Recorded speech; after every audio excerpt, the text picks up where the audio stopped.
নতুন নিয়ম। নতুন নিয়ম মানেই পুরনো নিয়ম ভাঙা। ক্রিকেটে নিয়ম ভাঙার খেলায় আইপিএল বেশ এগিয়ে। মাঠের ক্রিকেটকে আকর্ষণীয় ও সহজ করতে কয়েকটি উদ্ভাবনী নিয়ম আগেও নিয়েছে ভারতের অন্যতম ফ্র্যাঞ্চাইজি ক্রিকেট লিগটি। এবার আসছে আরও দুটি নতুন নিয়ম। 2 দিন আগে ভারতের ক্রিকেট বোর্ড বিসিসিআই বসেছিল দলগুলোর অধিনায়ক নিয়ে। সেখানেই সিদ্ধান্ত আসে ম্যাচে এখন থেকে 3টি বল ব্যবহার করা হবে। একই সঙ্গে অধিনায়কদের দেওয়া হয় স্বস্তির খবর। যতবার খুশি স্লো ওভার রেটের ফাঁদে পড়ুক, কোনো অধিনায়ক আর নিষেধাজ্ঞা শুনবে না, বরং শাস্তি হিসেবে জুটবে ডিমেরিট পয়েন্ট। রোহিত পান্ডিয়াদের স্বস্তির খবর বটে, কেননা গত আইপিএলে দেরিতে খেলা শেষ করায় এবার প্রথম ম্যাচ খেলতে পারবে না হার্দিক পান্ডিয়া। সেই বিষয়টি মাথায় রেখে আইপিএল কর্তৃপক্ষ সিদ্ধান্ত নিয়েছে 3 ম্যাচ স্লো ওভার রেটের ফাঁদে পড়ায় অধিনায়ক যে 1 ম্যাচের নিষেধাজ্ঞা পেত ওটা আর থাকবে না।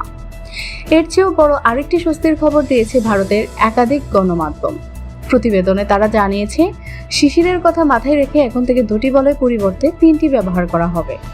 কখন কিভাবে ব্যবহার হবে তাও বলে দেওয়া হয়েছে। মূলত খেলাটি আরো আকর্ষণীয় করতেই এই 2 সিদ্ধান্ত। আইপিএল এবারের কয়েকটি ভেন্যুতে টস গুরুত্বপূর্ণ হবে। এপ্রিল ও মে মাসে রাতে কয়েকটি মাঠে প্রচুর কুয়াশা পড়বে। ওই সমস্যার সমাধান খুঁজতেই 3 বল ব্যবহারের পরিকল্পনা।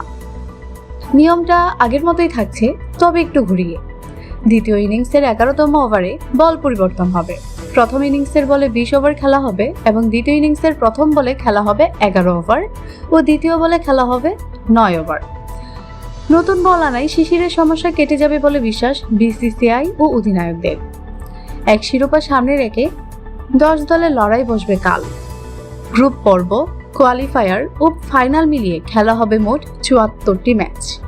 ভেন্যু হিসেবে থাকছে 13টি মাঠ। 22 মার্চ শুরু হতে যাওয়া আইপিএল এর পর্দা নামবে 25 মে।